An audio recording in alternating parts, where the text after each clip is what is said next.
तो रोज़ की तरह लेकिन ब्लॉग में सबका हार्दिक स्वागत है।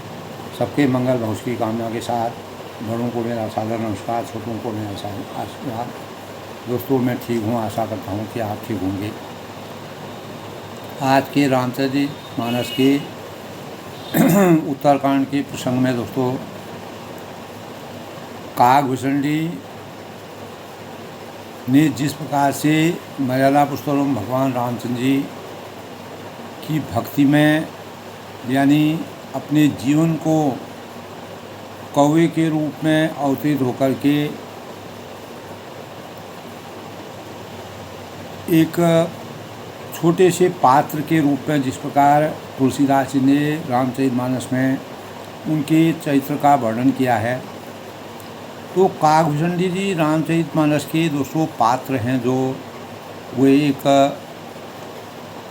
पहले हमको उनके बारे में जानना भी ज़रूरी है कि वह ऋषि थे जिन्हें राम का यानी भक्त माना जाता है। हमारे पुराणों में और हमारे शास्त्रों में रामचरितमानस में काकभूषणी जी को रामचंद्र जी का परम भक्त माना जाता है, जिन्हें कौवे के रूप में रामचरितमानस में दिखाया गया है और जो गरुड़ जी को रामायण की कहानी को सुनाते हैं और गरुड़ जी के अंतःकरण में अनेक प्रकार के जो संशय रहते हैं उन संशयों को समाप्त करते हैं। तो काकभूषणी जी दोस्तों हिंदू साहित्य में चित्रित एक ऋषि के रूप में उनका वर्णन है। काकभूषणी जी श्री रामचंद्र के एक भक्त के रूप में उनका चरित्र चित्रण दिखाया गया है। उत्तरकांड में तुलसीदास जी ने काकभूषणी जी के परम ज्ञान और राम भक्त को यानी भगवान की सिद्धि की प्राप्ति के रूप में एक भक्त के स्वरूप का सही वर्णन किया है। यानी कौवे के कौवा बना करके उड़ करके कौवे के रूप में अवतरित होने के लिए उनको जब श्राप रोमेश मुनि ने दिया था, तो श्राप देने के बाद ऋषि को पश्चाताप भी हुआ, क्योंकि कौवे को वापस बुलाकर उन्होंने एक राम मंत्र उनको दिया, जिसके परिणाम स्वरूप भगवान शिव जी ने उनको इच्छा मृत्यु का वरदान दे करके यद्यपि वे कौवे के रूप में ही अवतरित रहेंगे, लेकिन इच्छा मृत्यु और इच्छा शक्ति अपनी इच्छा के अनुसार उनका जन्म मृत्यु होगी और जब वह जिस जन्म में अवतरण होना चाहते हैं उस जन्म में उनको वरदान मिला था और इच्छा शक्ति के अनुसार वह जहाँ पर जाना चाहते थे वहाँ पर उनका प्रवेश कोई भी रोक नहीं सकता था। तो राम मंत्र मिलने के कारण उनको उस कौवे के शरीर में ही अथाह प्रेम की अनुभूति का जागरण हुआ और बाद में वही काकभूषणी जी प्रसिद्ध ऋषि के रूप में अवतरित हुए। गरुड़ जी ने काकभूषणी जी और काक के शरीर आपने क्यों धारण किया था, और जब आपके लंबे समय तक के सत्संग के सुनने से हमारे जो विषय भोगों की जो लालसा होती है, मोह रूपी आसक्ति होती है, वह हमेशा के लिए समाप्त हो जाती है, इसका क्या कारण है। और साब यानी इस प्रकार काकभूषणी जी उस कौवे के रूप में अवतरित होकर के उनको मर्यादा पुरुषोत्तम भगवान राम की भक्ति में अपार श्रद्धा उत्पन्न हुई और वे कौवे के शरीर से ही प्रेम करने लगे और बाद में वही काकभूषणी जो है प्रसिद्ध ऋषि और एक ब्राह्मण के रूप में गरुड़ जी को जिस प्रकार से वो रामचंद्र जी राम मर्यादा पुरुषोत्तम भगवान राम जी के सुंदर सही चित्रण का वर्णन करते हैं, गरुड़ जी के अनेक प्रकार के संशय जो है हमेशा के लिए समाप्त हो। और काकभूषण जी का शरीर साप, यानी उन्होंने साप मिलने के बाद जब वह ऋषि में अवतरित हुए तो 11 बार उन्होंने जो है रामचरितमानस को सुना, देखा और लंबे समय तक सत्संग करने के प्रयास जो उन्होंने किए, उससे अनेक प्रकार के सांसारिक मोह माया में फंसे हुए जीवों को सामर्थ्य और मर्यादा पुरुषोत्तम भगवान राम की भक्ति के प्रति अथाह श्रद्धा भावों का सृजन हुआ। तो इसी प्रकार गरुड़ जी भी दोस्तों हिंदू पौराणिक कथाओं में एक पक्षी के रूप में माने जाते हैं। रामचरितमानस में गरुड़ जी का भी एक पात्र के रूप में बहुत ही, यानी ये दोनों जो हैं हमारे जीवन में प्रेरणा के स्रोत के रूप में हैं।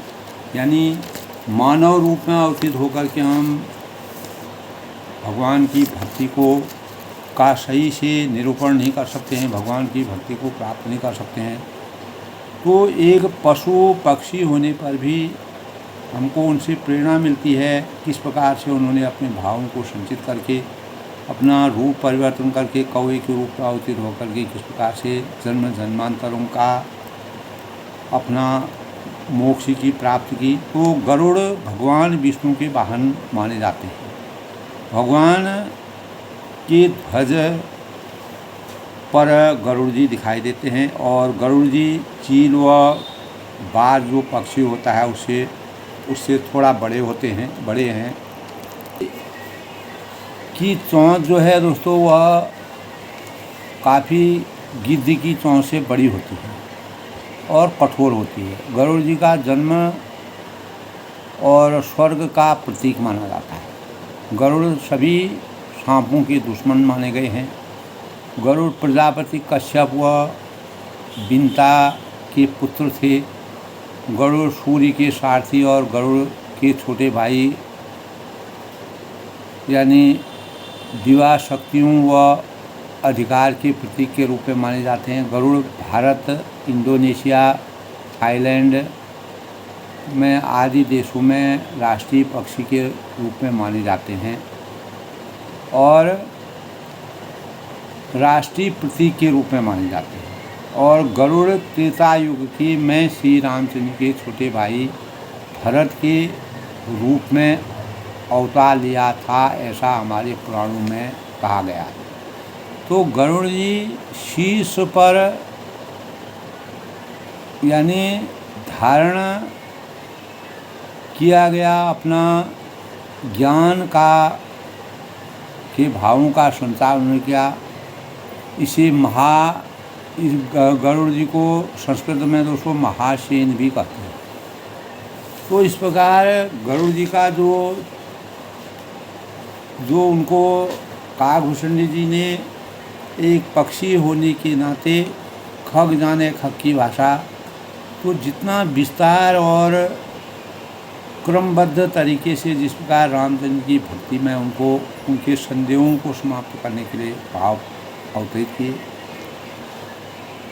तो दोस्तों काकभूषण जी गरुड़ जी से कहते हैं कि ज्ञान की पराकाष्ठा को उन्होंने कैसे प्राप्त किया, और कहते हैं कि कहत कठिन समझत कठिन साधत कठिन विवेक होई सुना अक्षर न्याय जो पुण्य प्रत्यो। यानी ज्ञान कहने समझने में कठिन है और समझने में भी कठिन है, कहने में भी कठिन है और साधने में भी कठिन है। यदि गुणाक्षर न्यास से संयोगवश कदाचित यह ज्ञान हो जाए तो फिर उसे बचाए रखने में अनेकों विघ्न आते हैं। तो ज्ञान की पराकाष्ठा को इस प्रकार ज्ञान दीपक के बुझ जाने पर जीव जो है अनेकों प्रकार के जन्म मरणों के क्लेश में आता है, जन्म मरणों के क्लेश को पाता है। और इसीलिए वो गरुड़ जी से काकभूषण जी कहते हैं कि हरि की माया अत्यंत ही अपार है, दुस्तर है, अपरंपार है। वह सहज ही उससे हम बेड़ा पार या नहीं कर सकते हैं, यानी सहज ही में तरी उनकी माया से हम तर नहीं सकते। तो तब वह कहते हैं कि वह ब्रह्म में हूँ, यानी यह तो अखंड तैल धारावत कभी न टूटने वाली वृत्ति है। वही उस ज्ञान दीपक की परम प्रसन्न दीपशिखा लौ है। काकभूषण जी उसी दीपक, ज्ञान रूपी दीपक की बात करते हैं, जो दीपक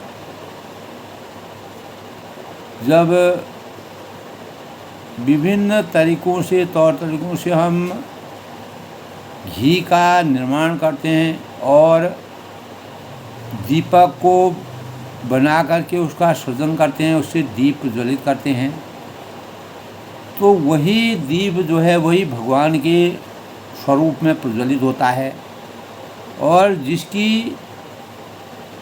जिसमें तेल अपने नियमित रूप से तेल का प्रवाह होता है, यानी जो घी हम डालते हैं उसका प्रवाह होता है, वही अखंड जो दीपक होता है वही कभी नहीं टूटने वाली वृत्ति परमात्मा की होती है।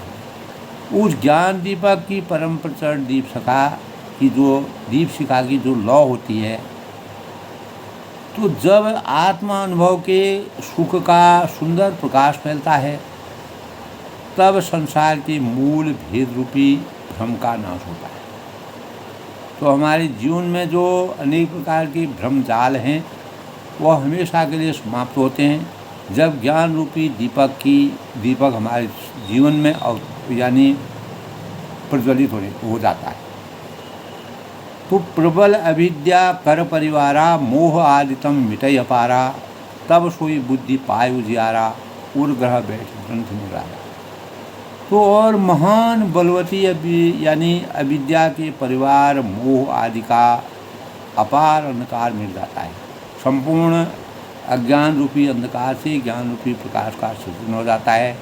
तब वही विज्ञान रूपिणी बुद्धि जो है, आत्म अनुभव रूप प्रकाश को पाकर, जिसको हमको हमारे अंतःकरण में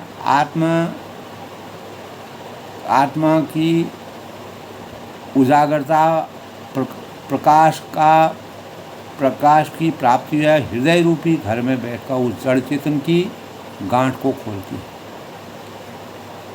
तो छोरन ग्रंथि पाव जो सोई, तब यह जीव कृतार्थ होई। छोरत ग्रंथि जान खगराया, विप्र अनेक करें करमाया। तब गरुड़ से वह कहते हैं कि यदि वह विज्ञान रूपी बुद्धि उस गांठ को खोलने पाए, तब वह जीव कृतार्थ हो जाता है, अपने जीवन में धन्य हो जाता है। परंतु हे पक्षीराज गरुड़ जी, गांठ खोलते हुए जाकर माया फिर अनेकों प्रकार के विघ्न हमारे जीवन में डालती है। उन विघ्नों से हमें हमेशा सचेत रहना चाहिए। तब वह कहते हैं कि हे भाई, वह बहुत सी रिद्धि सिद्धियों को भेजती है, जो हमारे भक्ति मार्ग में अनेक प्रकार की बाधाओं को डालने की कोशिश करते हैं। रिद्धि सिद्धि प्रेरियाँ बहुभाई, बुद्धि लोभ दिखावहीं आई। तो बुद्धि रूपी लोभ को हमारे जीवन में दिखाने की कोशिश करते हैं, जो आकर बुद्धि को लोभ दिखाती है। और कल बल छल करी जाय समीपा, और वही जो है कल यानी कला, अपनी कला कौशल दिखा करके, ना अनेक प्रकार के नाटक की रचना करके, बल दिखा करके और छल करके समीप जब जाती है, तो आंचल की वायु से उस ज्ञान रूपी दीपक को बुझाने का प्रयास करते हैं। तो माया रूपी जो कला है, वह बल और छल हमारे जीवन में जब उस दीपक के नज़दीक आने लगता है, ज्ञान रूपी दीपक के आगे, तो वह अपनी वायु से ज्ञान रूपी ध्रुवक को बुझाने का प्रयास करते हैं, यानी हमारी भक्ति मार्ग में अवरोध करने का प्रयास करते हैं। तब यदि बुद्धि बहुत ही सयानी हुई, अगर हम परिपक्व हुए, बुद्धि के मर्मज्ञ हो गए, तो उन आठों सिद्धि जो नौ निधियाँ हैं को अहित कर, हानि कर, समझा कर उसकी ओर ताकती नहीं है, देखती नहीं है, क्योंकि परिपक्वता को कोई छेड़ नहीं सकता है। जो तेहि विघ्न बुद्धि नहीं बांधी। अगर इस प्रकार यदि माया के विघ्नों से बुद्धि को बाधा न होती है, नहीं होती है, तो क्या होता है, तो बहु ईश्वर करे उपाधि, तो फिर भी वह देवता उपाधि विघ्न करते हैं, अनेक प्रकार के विघ्नों को फिर भी डालने का प्रयास करते हैं। यानी कहीं न कहीं से हमारे अंतःकरण को इधर उधर करने में या विचलित करने में वह सामर्थ्यवान हो जाती है। इंद्रिय द्वार झरोखा नाना, तहाँ तहाँ सुर बैठे कर जाना, आवत देखई विषय बयारी, ते हटि दे कपाल। तो इंद्रियों के जो द्वार हैं, हृदय रूपी घर के अनेकों झरोखे होते हैं, और वहाँ वहाँ प्रत्येक झरोखे पर देवता थाना यानी अपना घेरा बना करके, अपना डेरा डाल करके बैठे रहते हैं, ताकते रहते हैं, और ज्यों ये विषयी रूपी हवा को आते हुए देखते हैं तो हठपूर्वक किवाड़ खोल देते हैं। ते हटि दे कपाट उठा, कपाटों को खोल देते हैं। तो इसीलिए कहा है दोस्तों, ज्यों ही वह तेज हवा हृदय रूपी घर में जाती है, त्यों ही वह विज्ञान रूपी दीपक बुझ जाता है, जिसके परिणाम स्वरूप गांठ भी नहीं छूटी और वह आत्मा अनुभव प्रकाश भी मिट गया। तो विषय रूपी हवा से बुद्धि व्याकुल हो गई। कल के प्रसंग में था दोस्तों ये कि जब सो प्रभंजन उर्घ जाई, तब ही दीप विज्ञान बुझाई, ग्रंथि ने छूट मिटा सो प्रकाशा, बुद्धि विकल भई विषय बता। तो इंद्रियों और उनके देवताओं को ज्ञान स्वाभाविक ही नहीं सोचता है। इंद्रिय सुरन ने ज्ञान सुहाई, विषय भोग पर प्रीत आए, क्योंकि उनकी विषय भोगों में सदा ही प्रीति रहती है, अनुराग रखता है, और विषय समीर बुद्धि कर भूल, और बुद्धि को भी विषय रूपी हवा ने बावली बना दिया है, पागल कर दिया है, और मन विचलित कर दिया है। तेहि विधि दीप जो को बार बहोरी, तो तब फिर दोबारा उस ज्ञान दीपक को उसी प्रकार से कौन जलाए। उसको जलाने में जो हमारा समय लगा, जो हमारी आस्था लगी, जो हमारी साधना लगी, वह साधना पूर्ण रूप से समाप्त हो जाती है। पुनः उसको जलाने में हमें बहुत समय बिताने की ज़रूरत पड़ती है। तब फिर जीव विविध विधि पायों संशय क्लेश। तब इस ज्ञान दीपक के बुझ जाने पर, जब यह ज्ञान रूपी दीपक को हम सजो कर नहीं रखते हैं, अगर ये बुझ जाता है, तब फिर जीव अनेकों प्रकार की संस्कृति जन्म मरणों के क्लेश में पड़ जाता है, और जिसके परिणाम स्वरूप हरि माया अति दुस्तर। हे पक्षीरा, हरि की माया अत्यंत दुस्तर है, कठिन है, कठोर है, और सरल भी है। सरल उस भाव में है जब हम भक्ति भावों की सही ढंग से संरचना करने में, उनको अपनी परिपक्वता के से उसके अस्तित्व को बचाए रखने का प्रयास करते हैं, तो सहज ही तरी नहीं जा सकती है। तो कहत कठिन सबुझत कठिनो, साधत कठिन होती। इसलिए कहा है कि जो ज्ञान रूपी दीपक की पराकाष्ठा, जो वास्तविक ज्ञान है, कहने में और समझाने में बहुत कठिन है, और समझने में भी कठिन है। हर एक प्राणी उसकी वास्तविक मर्यादा को नहीं जान सकता है, उसके स्वभाव को नहीं जान सकता है, उसकी वास्तविकता को नहीं जान सकता है, और साधने में भी वह कठिन होता है। हर एक व्यक्ति उसको अपनी साधना से नहीं साध सकता है। यदि गुणाक्षर न्यास से, यानी संयोगवश अगर हम कदाचित उस ज्ञान को अगर सजो भी लेते हैं, तो फिर उस पर बचाए रखने में अनेकों विघ्न बाधाएँ हमारे जीवन में आती है, जिसके परिणाम स्वरूप हमें परिपक्व जीवन के आधार पर यानी भक्ति के भावों को परिपक्वता के मानकों में तोड़कर सांचे में ढालकर अपने जीवन को ज्ञान रूपी दीपक के सौजन्य से जलाए रखने की जरूरत है। तभी हमें परमात्मा की भक्ति का वास्तविक प्रसाद और आनंद की प्राप्ति हो सकती। तो इस संसार में दोस्तों तभी उन्होंने कहा कि सर्पों के नाश करने वाले जो गरुड़ जी हैं और मैं सेवक हूँ और भगवान मेरे सैव्य स्वामी हैं, इस भाव से बिना संसार रूपी समुद्र से तरना नहीं हो सकता है। तो ऐसा सिद्धांत विचार कर श्री राम जी के चरण कमलों का भजन हमेशा करना, तभी वास्तविक सुख की प्राप्ति हो जाती है। स्थल के बिना जिस प्रकार जल नहीं रह सकता है, करोड़ों प्रकार के उपाय क्यों न करें, वैसे ही पक्षीराज सुनिए मोक्ष सुख की श्री हरि की भक्ति के छोड़कर नहीं प्राप्त हो सकती। ऐसा विचार कर बुद्धिमान हरिभक्त जो है लुभाए रहकर मुक्ति का तिरस्कार कर देते हैं। भक्ति करने में संस्कृति जन्म मृत्यु का संसार की जड़ अविद्या बिना ही यत्न और परिश्रम के अपने आप वैसे ही नष्ट हो जाती है। जैसे भोजन किया तो जाता है तृप्ति के लिए, उस भोजन को जठराग्नि अपने आप बिना हमारी चेष्टा के पचा नहीं सकती। ऐसी सुगम और परम सुख देने वाली हरिभक्ति जिसे न सुहाता है, ऐसा मूड इस संसार में कौन है। तब वह कहते हैं कि चेतना को जड़ कर देते हैं परमात्मा की ऐसी आसक्ति होती है। वह मोह रूपी जो बयार होती है, हवा होती है, वो हमारी चेतना को जड़ करती है और जड़ को चेतन कर देती है। ऐसे समर्थ मर्यादा पुरुषोत्तम भगवान राम की भक्ति का वास्तविक प्राप्ति जिस जीव को प्राप्त हो जाती है, वह अपने जीवन में धन्य हो जाता है, अपने जीवन में सार्थक हो जाता है।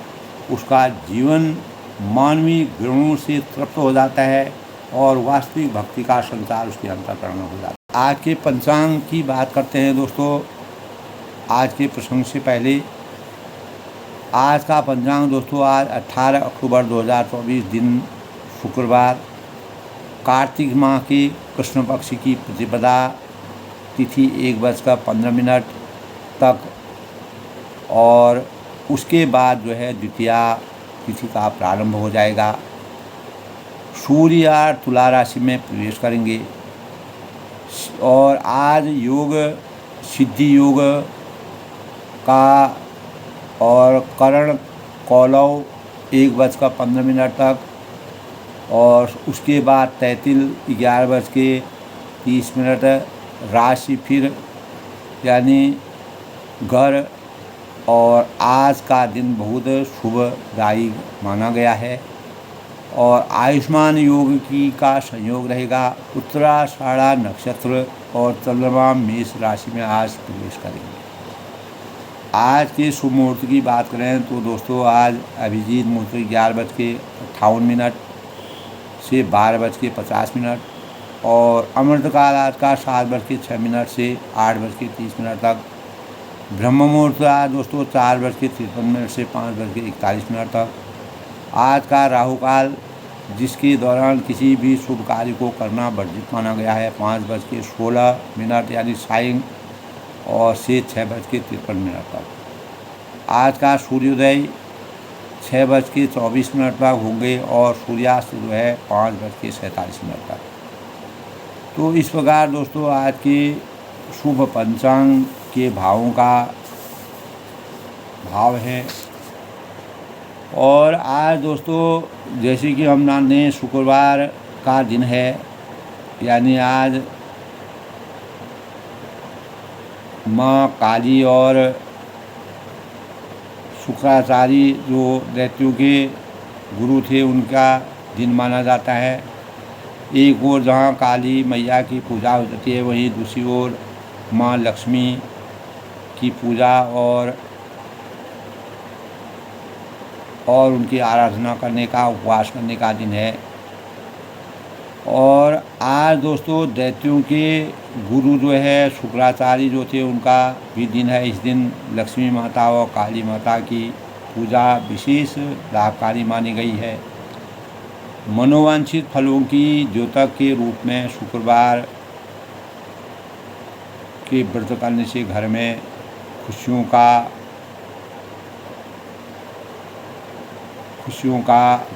की खुशियाँ आती हैं और इसीलिए इसे शांति और दया का दिन माना जाता है। तो दोस्तों शुक्र प्रेम की देवी मानी गई है और शुक्र ग्रह मजबूत करने के लिए हमें दूध, दही, सफ़ेद चीज़ों का दान करना चाहिए और माता की पूजा में सफ़ेद चीज़ों का माता को अर्पित करने चाहिए। शुक्र प्रेम और सद्भाव के प्रतीक के रूप में शुक्र देवता है। शुक्र यश के प्रतीक माने गए हैं। इस शुक्रवार के दिन दोस्तों वैभव लक्ष्मी की पूजा करने का विधान है और सौंदर्य में निखार और ऐश्वर्य, कीर्ति और धन दौलत प्राप्ति का दिन माना गया है। शुक्रवार का स्वामी शुक्र है दोस्तों। शुक्रवार की राशि कुंभ है और शुक्र को प्रबल करने का मंत्र है ओम द्रांग द्रिंग सह शुक्राय नमः। द्रांग द्रिंग सह शुक्राय नमः और इसका जाप करना चाहिए। सफ़ेद कपड़े पहन करके भगवान का व्रत ध्यान करना चाहिए, पूजा करनी चाहिए और माँ संतोषी की भी पूजा करने का विधान है। 9 माह तक जो संतोषी माता का व्रत करते हैं उनको अनेक प्रकार के उनके जीवन में मनोवांछित फलों की प्राप्ति होती है।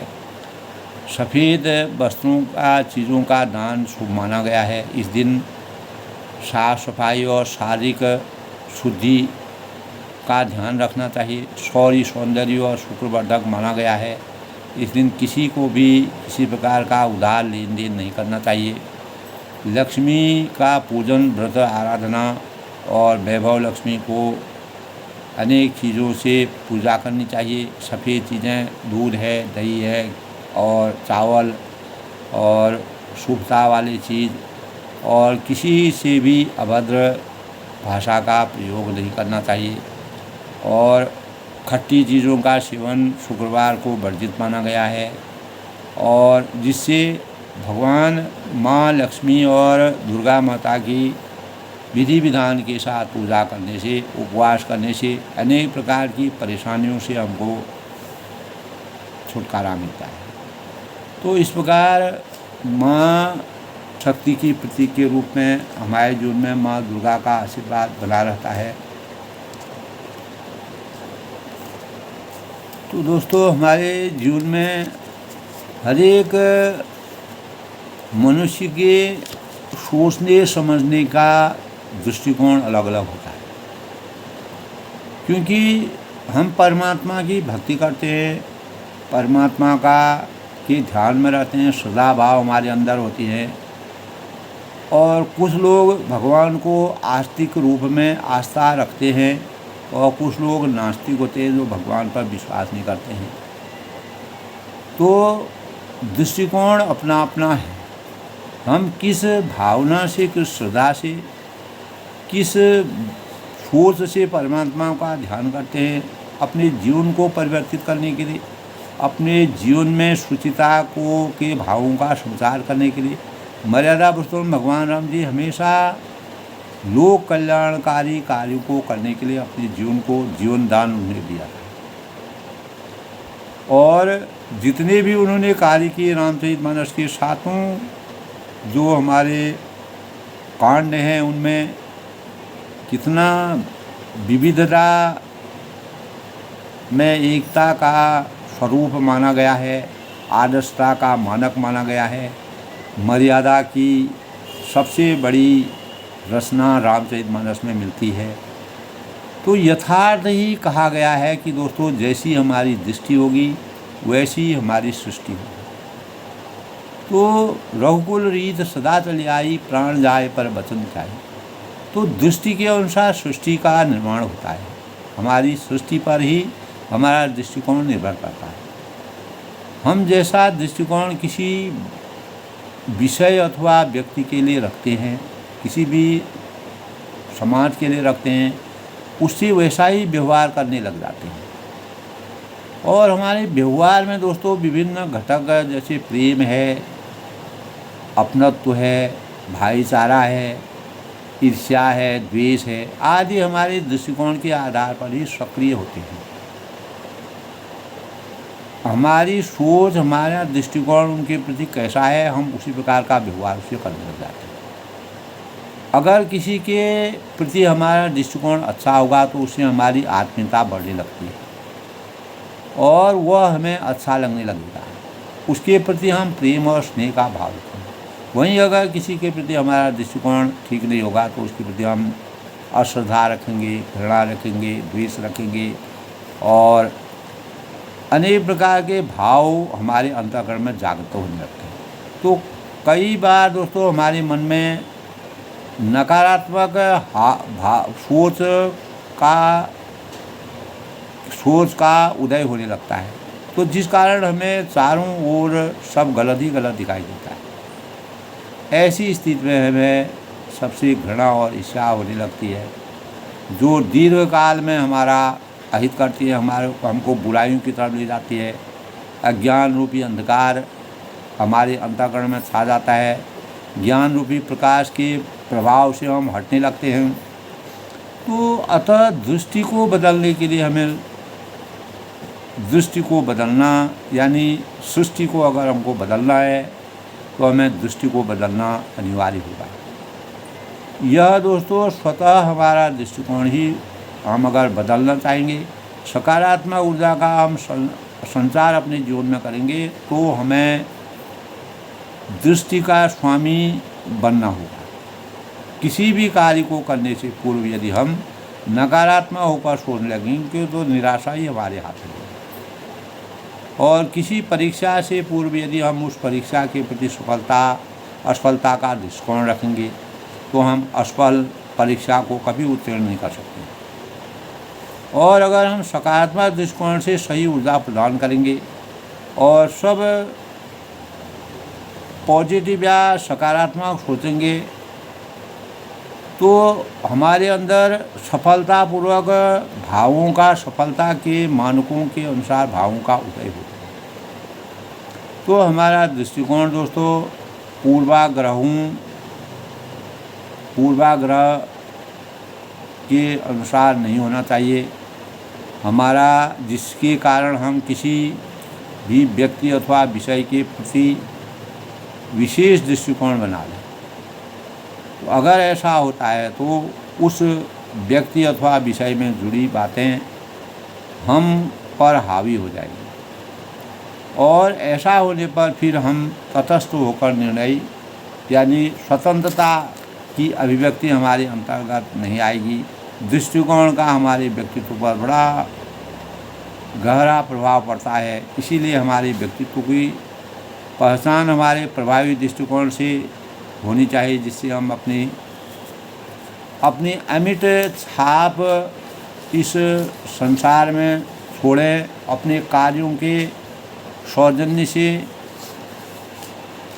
ऐसे कार्यों को करें जिससे हमारे सकारात्मक दृष्टिकोण का आविर्भाव हो। मर्यादा पुरुषोत्तम भगवान राम जी यानी काकभूषण जी अपने जीवन में मर्यादा पुरुषोत्तम भगवान राम जी की भक्ति को प्राप्त करने के लिए कौवे के रूप में ही जन्म लेना या हजारों साल तक जब वह कौवे के रूप में अवतीर्ण होकर के उसी में अपने दृष्टिकोण को बदला, राम भक्ति का परम प्रसाद उन्होंने प्राप्त किया। तो काकभूषण जी और गरुड़ जी एक पक्षी होने के कारण जिस प्रकार मर्यादा पुरुषोत्तम भगवान राम की उनका अपार कृपा हुई, उससे हमें इस प्रकार की प्रेरणाएँ मिलती हैं कि हमारा दृष्टिकोण जैसा होगा। काकभूषण जी का दृष्टिकोण अनेकों प्रकार के जो ज्ञान रूपी दीपक के बारे में बताया दोस्तों, वह ज्ञान रूपी दीपक हमारे जीवन में सकारात्मक अगर माया रूपी बयारों से हम अपने जीवन को बचाएंगे तो निश्चित ही हम परमात्मा की भक्ति में पूर्ण रूप से आसक्त हो जाएंगे और कोई भी शक्ति हमारी परिपक्वता को मिटा नहीं सकती है।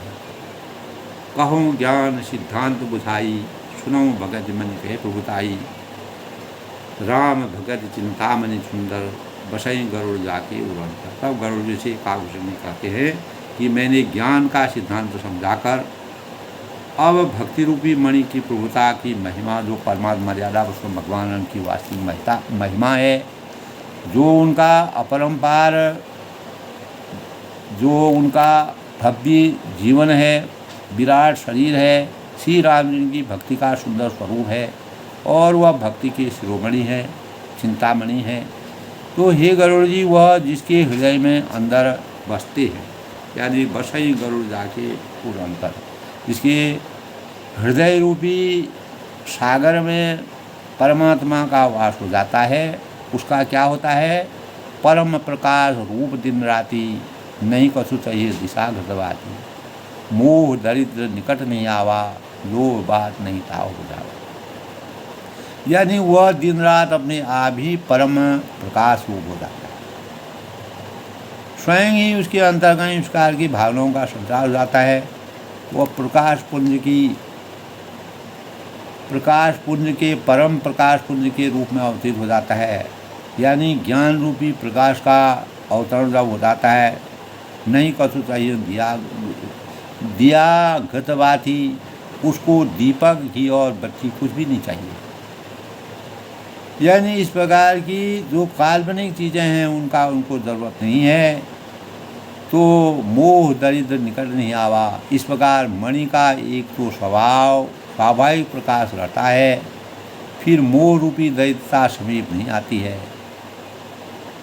जो मोह रूपी बयार, दरिद्रता की बयार हमारे उस दीपक, ज्ञान रूपी दीपक के नज़दीक आती है, वह दूर से ही उससे अलग हो जाती है, क्योंकि मणि स्वयं धन रूप है।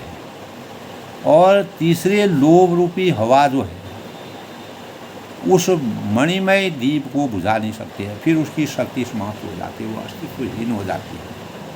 और क्योंकि मणि स्वयं प्रकाश रूप है, परमात्मा स्वयं ही प्रकाश के मानक है, सृजन करता है, वह किसी दूसरे की सहायता से नहीं प्रकाशित करती है। लोभ बात नहीं ताई बुझावा, प्रबल अविद्या तम मिट जाई, हार ही सकल सलभ समुदाय, खल कामादि निकट नहीं जाही, बसई भगत जाके उर्माई। तब काकभूषण जी कहते हैं गरुड़ जी से कि उसके प्रकाश से, उस दीपक के प्रकाश से अविद्या का प्रबल अंधकार हमेशा के लिए, अज्ञान रूपी अंधकार का जो अविद्या है वो हमारी हमेशा के लिए समाप्त हो जाती है। हम ज्ञान का संचार हमारे अंतःकरण में विराजमान हो जाता है। हार ही सकल सुलभ समुदायी, मदादि जो पतंगे उस दीपक के नज़दीक आकर के ब्रह्म जाल के मोह के कारण जो पतंगे उसमें आकर के आते हैं, तो वह पूर्ण रूप से हारमान हो जाते हैं और खल कामादि निकट नहीं जाएगी। जिनके हृदय में भक्ति बसती है, ज्ञान का संचार होता है, भक्ति का उदय होता है, खल काम आदि निकट नहीं जाई, बसई भगति जाके और लाई। काम है, क्रोध है, लोभ है आदि दुष्ट जो प्रवृत्तियां हैं वो उसके पास कभी भटकने को भी नहीं जाती, उसके नज़दीक नहीं जा सकती। तो हम परम पुण्य की प्राप्ति का आशीर्वचन प्राप्त कर लेते हैं। गरल सुधा सम अरिहित होई, तेहि मनि बिनु सुख पाव न कोई, व्याप ही मानस रोग न भारी, जिनके बस सब जीव दुखारी। उनके लिए गरल सुधा सम अरिहित होई, बीज भी अमृत के समान हो जाता है। जिस प्रकार भगवान शिव ने समुद्र मंथन के समय देवताओं की रक्षा करने के लिए, देवताओं के मान को बढ़ाने के लिए, भक्ति के सौजन्य को जगाने के लिए विष पान करके देवताओं के व्यथितता को समाप्त किया, उसी प्रकार राम रूपी जो भक्ति है उससे जो है हमारे अंतःकरण में बीज भी अमृत बन जाता है और शत्रु मित्र हो जाते हैं। तब मर्यादा पुरुषोत्तम भगवान जब शिव जी ने समुद्र मंथन के समय विष का पान किया था तो शत्रु भी मित्र हो गए। तो तमी ते मणि बिनु सुख पाव न कोई, उस मणि के बिना कोई सुख नहीं पा सकता। राम भक्ति रूपी मणि जब जिसको मिल जाती है तो वह परम शक्ति को प्राप्त हो जाता है। व्यापही मानस रोग न भारी, बड़े बड़े मानस रोग, दैहिक दैहिक भौतिक ताप है, अनेक प्रकार के रोग हैं जिनके बस सब जीव दुखा रहे, जिनके बस होकर सब जीव दुखी हो रहे हैं, उसको कभी नहीं व्यापते हैं। इस संसार में अनेकों प्रकार के व्याधियाँ हैं, दुख हैं, दैहिक दैहिक भौतिक तापा है। उन तापों से हमेशा विमुक्ति मिलती है और हम वास्तविक जीवन दान हमको प्राप्त होता है। तो राम भगति मनि उर्वश जाके दुख अवलेश न सफल होता। तो काकभूषण जी को इतना ज्ञान था, महान ज्ञान की आसक्ति जब उनके अंतःकरण में, तब वो कहते हैं कि राम भगति मनि उर्वश जाके, जिसके अंतःकरण में, जिसके हृदय में, जिसकी अंतरात्मा में राम भक्ति रूपी मणि जिसके हृदय में बसती है, निवास करती है, वह दुख लवलेश न सपने उतागे, स्वप्न में भी क्लेश मात्र भी, क्षण मात्र भी, लेश मात्र भी दुख उसके जीवन में कभी नहीं व्याप्त होता है। क्योंकि सांसारिक मोह माया के बंधन जो होते हैं, यही हमको हमारे दुख के कारण होते हैं। इन मोह माया के बंधनों से हम विरक्ति जब पाते हैं तो चतुर्श्रोमण से ही जगमाही, जगत में वही मनुष्य चतुरों के श्रोमणी हैं जो मर्यादा पुरुषोत्तम भगवान की वास्तविक भक्ति के रास्ते को जानते हैं, उनके स्वरूप को जानते हैं, उनकी श्रद्धा भाव को जानते हैं। जी मनि लाग सुजतन कराही, और उस भक्ति रूपी मणि के लिए भली भांति यत्न करते हैं, प्रयत्न करते हैं, रात दिन अपना ध्यान लगाते हैं, ज्ञान की प्राप्ति करते हैं। सो मणि जत भी प्रकट जग रही, यानी राम कृपा बिनु नहीं को लही, सुगम उपाय पाई वीर कीरी नर हतभाग तेज। यानी यद्यपि वह मणि जगत में प्रकट प्रत्यक्ष है, साक्षात रूप में उसका आलोकन हम कर सकते हैं, प्रत्यक्ष रूप में हमें वह विराजमान रहती है। राम कृपा बिनु नहीं कोई लही, बिना श्री राम की कृपा के उसको कोई पा नहीं सकता। राम कृपा सुलभ न सोई, भगवान की कृपा के बगैर हमको हमारा कोई भी कार्य सिद्ध नहीं हो सकता है। सुगम उपाय पाए वे केरे, उनके पाने के उपाय भी सुगम हैं, आसान हैं। अगर हम हमारे अंतःकरण में परमात्मा की आसक्ति पूर्ण रूप से विराजित हो जाती है, नर हतभाग देह भटगे भट भेरे, पर अभागे मनुष्य उसको ठुकरा जाते हैं। मानव रूप में अवतीत होकर के भी सब कुछ माया मोह के बंधनों में फंस करके, अनेक प्रकार के जन्म मरण के बंधनों में फंस करके वह राम भक्ति के स्वरूप को नहीं जान पाते हैं और एक प्रकार से थका हुआ अपने को महसूस करते हैं और परमात्मा उनको ठुकरा देते हैं। पावन पर्वत वेद पुराण, तो वेद पुराण पवित्र पर्वत के समान है, जिसका पर्वत में कोई भी गंदगी नहीं होती है। जितना ऊंचाई पर्वत की होगी वहाँ पर साफ सुथरा वातावरण होगा। उसी प्रकार वेद पुराण, जो हमारे वेदों की आसक्ति होती है, पुराणों में जो भक्ति भाव की रचना की गई है, जो हमारे सामने दिव्य स्वरूप रखा गया है, वह हमारे पर्वत के समान पूज्य हैं। वह ग्रंथ जो है राम कथा रुचिकारक नाना, श्री राम जी का नाना प्रकार की कथाएँ उन पर्वतों की सुंदर खाने हैं। भगवान का 7वें कांडों में जिस प्रकार से सत्संग और तुलसीदास जी ने जिस प्रकार का वर्णन किया है, काकभूषण जी गरुड़ जी कहते हैं कि वेद पुराण जो है पवित्र पर्वत के समान है और श्री राम जी की नाना प्रकार की जो कथाएँ, लीलाएँ और जो मर्यादाएँ, जो आदर्शता उनके जीवन में है, और पर्वतों की सुंदर खान के समान है, अपार भंडार है, जिससे हमें ज्ञान की आसक्ति हो। परिणाम स्वरूप संत पुरुष जो होते हैं, जो संत लोग जो होते हैं, उनकी इन खानों के रहस्य को, वही जो रात दिन परमात्मा की भक्ति में पूर्ण रूप से परिपक्व हो जाते हैं, वही इन खानों की वास्तविकता को जान सकते हैं और सुंदर बुद्धि जो हमारी और सुंदर बुद्धि खोदने वाली कुदाल है, जो हमारे अंतःकरण को कुदाल रूपी भक्ति से खोदती है। हे गरुड़ जी, ज्ञान और वैराग्य के ये दो नेत्र हैं। ज्ञान और वैराग्य के ये दो नेत्र हैं। इन नेत्रों को अगर हम खोलना जान गए, ज्ञान और वैराग्य हमारे अंतःकरण में समाहित हो गया, तो हमको हर जगह उजाला ही उजाला नज़र आएगा। सब जगह जो है परमात्मा ही परमात्मा का ध्यान हमारे अंतःकरण में। भाव सहित खोजे जो प्राणी, भाव भगत मनि सब सुख खानी।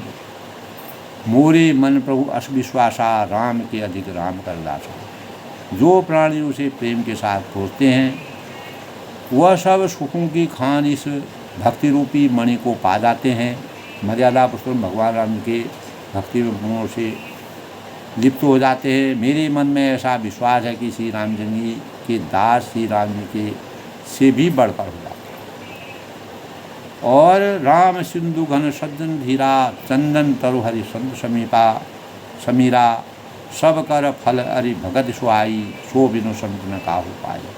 श्री रामचंद्र जी एक प्रकार से समुद्र अर्थात धीर समुद्र के समान है। जिस प्रकार कोई संत धीर संत पुरुष मेघ हैं, श्री हरि चंदन तरु हरि संत समीरा। श्री हरि चंदन के वृक्ष है जो संत पवन है। चंदन की जब हवा, सुगंधित हवा प्रवाहित होती है, सब कर फल हरि भगत सुहाई। और सब साधनों का फल सुंदर हरि भक्ति है।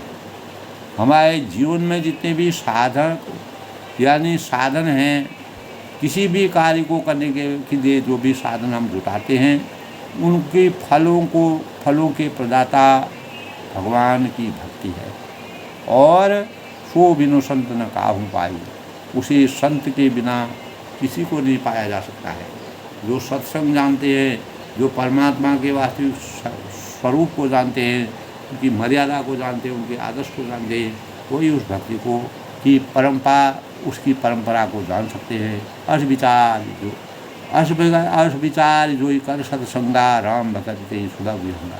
ऐसा विचार कर, ऐसा मन में ध्यान रख करके संतों का संग करता है, हे गरुड़ जी, उसके लिए श्री राम जी की भक्ति बहुत ही आसान हो जाती है, सरल हो जाती है।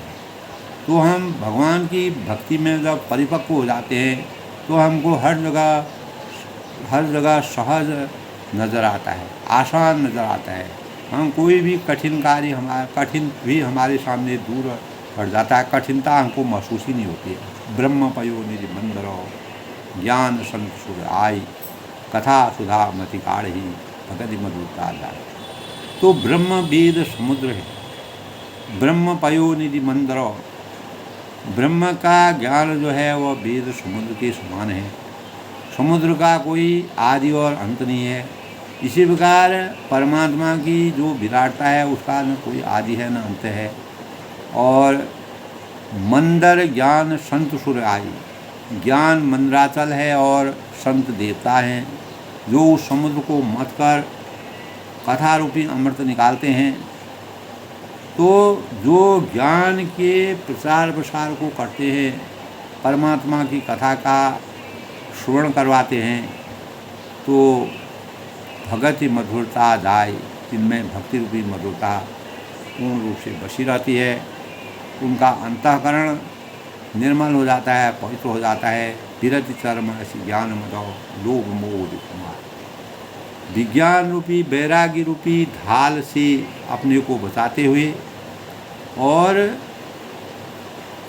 ज्ञान मद लोभ मोह कुमार, ज्ञान रूपी तलवार से मद, जो हमारा ज्ञान रूपी तलवार है, ज्ञान की आसक्ति है और भक्ति की परिपक्वता है, उस ज्ञान रूपी तलवार से हम हमारे अंतःकरण में जो अहंकार है, लोभ है, मोह है, ये जो 3 प्रकार के बैरी हैं, इन बैरियों को मारने में समर्थवान हो जाते हैं और इसी से हमें विजय की प्राप्ति होती है, जिससे हमारी इंद्रियां सशक्त हो जाती हैं और जय जय पाए सो हरि भक्ति देव खगेश विचार।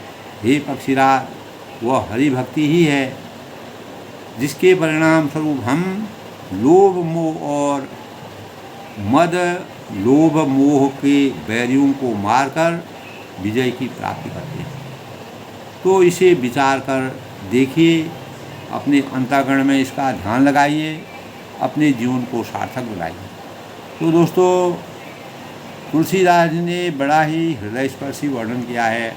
काकभूषण जी ने जिस प्रकार के भक्ति के मर्म को के रहस्य का वर्णन गरुड़ जी को सुनाया, वह हमारे लिए प्रेरणा के रूप में हमारे जीवन के लिए, हमारे भावी पीढ़ी के लिए ज्ञान की पराकाष्ठा का सबसे बड़ा चिंतन है। हम अपने अज्ञान रूपी अंधकार से ज्ञान रूपी प्रकाश की ओर कैसे बढ़ सकते हैं, कैसे अपनी भक्ति को यानी परिपक्वता के ढाल में ढाल सकते हैं और वेद और ब्रह्म के समुद्र का गोता लगा करके संतों की विभूति हम पा करके और राम भक्ति रूपी कथा के सार से भक्ति रूपी मधुरता का सृजन कर सकते हैं और वैराग्य रूपी ढाल से अपने को अपनी सुरक्षा करते हुए ज्ञान रूपी तलवार से मद है, लोभ है और मोह रूपी जो हमारे जीवन के बैरी है, जो हमारे जीवन को बर्बाद करते हैं, हमारे जीवन को बुराइयों की तरफ ले जाते हैं, उनसे हमको विरक्ति पार के उनसे दूर होकर के परमात्मा की भक्ति में लीन हो जाना है। हे पक्षीराज, इसे विचार कर अपने जीवन में इसका चिंतन करिए, इसका मनन करिए, इसका अध्ययन करेंगे। जब हम इस बात से परिपक्वता अपने को पूर्ण रूप से प्रयोगात्मक रूप से अगर इसका अध्ययन हम कर लेंगे तो हमारे जीवन में परमात्मा के प्रति अपार शक्ति का सृजन होगा और हमारा जीवन राममय बन जाएगा। अपनी वाणी को विराम देते हुए सबके मंगल भविष्य की कामना करता हूँ। दोस्तों, तुलसीदास ने आज ज्ञान और भक्ति के स्वरूप का जो हृदय स्पर्शी वर्णन किया है, वह अज्ञान रूपी अंधकार से ज्ञान रूपी प्रकाश की परिपक्वता का, ज्ञान रूपी परिपक्वता से हम अपने जीवन को किस प्रकार सौंदर्यमय और सुंदर जीवन की रचना कर सकते हैं और परमात्मा की भक्ति में विचार कर सकते हैं, चिंतन कर सकते हैं, मनन कर सकते हैं, अपनी आसक्ति को बढ़ा सकते हैं, अपने सदा भाव को जगा सकते हैं और मानव रूप में अवतीर्ण होकर के अपार निधि की प्राप्ति कर सकते हैं। सब लोग सुखी रहें। मर्यादा पुरुषोत्तम भगवान आनंद का आशीर्वाद सभी पर बना रहे।